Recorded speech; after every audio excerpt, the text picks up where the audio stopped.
Making a list of the most anticipated games for 2025 is actually pretty challenging. The past few years, I found myself searching for one or two more games to round out my top 10 list, and this year I had the exact opposite problem. I had to shave a few games off and even had to stop adding to the list, as I was going to easily end up with over 20 games if I wasn't careful. But I thought a list of 10 games was the right size, and the first 5 are going to be games that I'm anticipating, but maybe I'm still not quite that sure about, while the top 5 games of this list are my absolute must-plays for next year. Now be sure to hit the like and subscribe button and check out the live stream that followed this video. So, without further ado, let's get into it. Clair Obscur Expedition 33 currently doesn't have an exact release date other than 2025 and a tweet of them saying, "See you in spring," and it is set to release on PC, Xbox Series consoles, and the PS5, and it is on this list for 2 simple reasons. Number 1, it looks incredible, and number 2, it might be the first game to win me over to turn-based combat. It looks highly interactive, graphically intense, and certainly innovating on gameplay styles that I typically find very uninteresting. And I get why turn-based games are popular, they've just never really appealed to me, with a few exceptions in games like Super Mario RPG or Child of Light. And if the gameplay, the graphics, and the tone of the game haven't really won you over yet, then the cast very likely might. Boasting of big-name actors like Andy Serkis and Charlie Cox, or gaming fan favorites like Ben Starr and Jennifer English, the studio certainly did not hold back in snagging high-value talent for their game. And there is just one more reason to anticipate this game, and it's the price. It will only be $50, and the devs have said it will take about 30 hours to complete the game. They explain that they're not a big AAA studio, it is their first game, and they want as many people discovering their world as possible. The only reason this game is at number 10 is because with the turn-based combat, it may end up being more of a question mark for me until I play it. But they must be doing something right, because they have my attention and they made it on my list for 2025. Now you might wonder why a game like Death Stranding 2 is so far down on my list. Well, simply stated, I still have not been able to make time for the first game. Working through my backlog is tough with my very limited playtime hours, and the first Death Stranding is certainly not a game that you can complete in a quick turnaround. But Death Stranding 2 looks absolutely breathtaking, and it's just as unique and as strange as the first game. So I'm definitely looking forward to this one. Currently, the only confirmed platform is PS5, so given how the first game was published, this will likely be a timed exclusive for PlayStation. And currently we have no release date other than 2025, which will be a theme for a lot of games until the big dog in the room, GTA 6, finally reveals their release date. I am secretly hoping that Death Stranding 2 lands a little late in 2025, so I have time to carve out some space in the backlog for the first game. And that's another reason I have it a little bit lower on my list for 2025. It may end up being another beautiful and unique game that I simply don't have time for. Landing at number 8 is South of Midnight. It's an Xbox console exclusive that will also be on PC, and it's currently slated for 2025. Rumors were that there was going to be a March release date revealed during the Game Awards, but I have a feeling they're going to push it a little bit further back in the year, given how full February and March already are. I would also expect to get a nice deep dive and a release date in the January annual Xbox Developer Direct. But the reason this is on my list as my most anticipated games for 2025 is because it just looks like the kind of game that I would enjoy. I continue to say that it looks a little bit more like a mature Kena Bridge of Spirits, and after just recently finally rolling credits on Kena, it really made me look forward to South of Midnight even more, and for a few reasons. First, the focus on combat seems to be a greater focus in South of Midnight, and the combat also looks to flow better in the moment-to-moment and the fluidity. And lastly, the art style and the vibe of the game is just unique. I imagine the setting, the tone, and even the soundtrack will be a real treat. And recently they released footage of the main character fighting a giant alligator, and it looked like a great mixture between adventure sort of platforming style fights where you have to use the space and jump over attacks, as well as the more intense fights that you might see in a melee-based game like God of War. The only reason it's not higher on my list right now is because there are some things in the gameplay and animations that look a bit stiff, which hopefully fades away once we're finally playing the game. Coming in at number 7 is a game that I did not expect to be putting on this list. Mafia: The Old Country is currently aiming at a summer of 2025 release on Xbox, PS5, and Steam, and the initiation trailer completely won me over during the Game Awards. The art style and tone and vibe really captures the dark and almost dusty feel of the Godfather movies, and the focus on characters, especially the faces, really set the stage for a game where I feel they're really going to invest in the story, the twists, the turns, and the character arcs in a way that I just love. And I know the complaint about movie games is something that people commonly say, but the truth is, some of the most memorable games have stories that would make for amazing movies or TV shows, and Mafia: The Old Country certainly has that feel to it.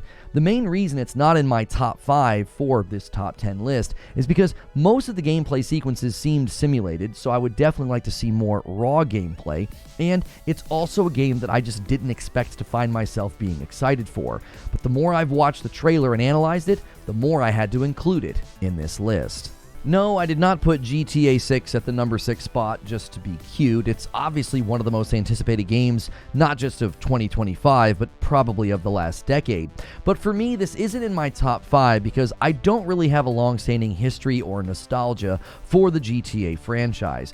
I appreciate and respect it from a distance, especially the popularity of the GTA Online game, which no doubt is already making GTA 6 one of the most popular games ever to release, and it's not even out yet. Just last week, we had Rockstar sort of trolling the community into thinking that there'd be a trailer landing on the 27th, and a very simple waiting room stream that I did turned into the biggest stream I've ever had on this channel. So I'm definitely anticipating it along with the rest of you in the gaming world, and I have it right below my top 5 because it could certainly climb on my list after it comes out and I play through the campaign. So, for now, we need to move on to my top 5 most anticipated games of 2025. Yes, I know the Nintendo Switch 2 is not a game, but it will undoubtedly bring big new Nintendo games next year, so it just has to be on this list. Rumors right now point to a handheld device that will not be mind-blowing, but it will hit power thresholds of a PS4 Pro, and other rumors claiming it's going to use technology like DLSS will make games like Breath of the Wild and Tears of the Kingdom very likely able to finally hit 60 FPS. And with the very high possibility of a brand new Mario game or Mario Kart game coming with the launch of the Switch 2, I have to put this on my top 5 of 2025. I grew up in a Nintendo home, and both of my kids have loved games like Princess Peach, Link's Awakening, Kirby, and more. And given their history, whatever Nintendo has planned for the Switch 2 at launch will likely be big and really well worth paying attention to. So while it isn't a game, it will come with games, and that, in my book, is really worth looking forward to.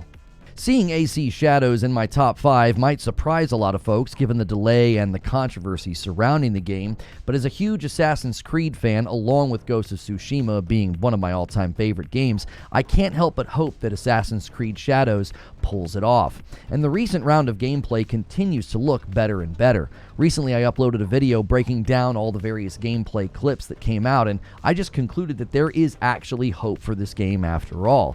And knowing that they're going to be adding co-op to this game either at launch or later on, that really raises my anticipation for this game. I've been dying for an open-world action-adventure game to offer co-op, and what better game than an AC Shadows game where you have 2 very different lead characters.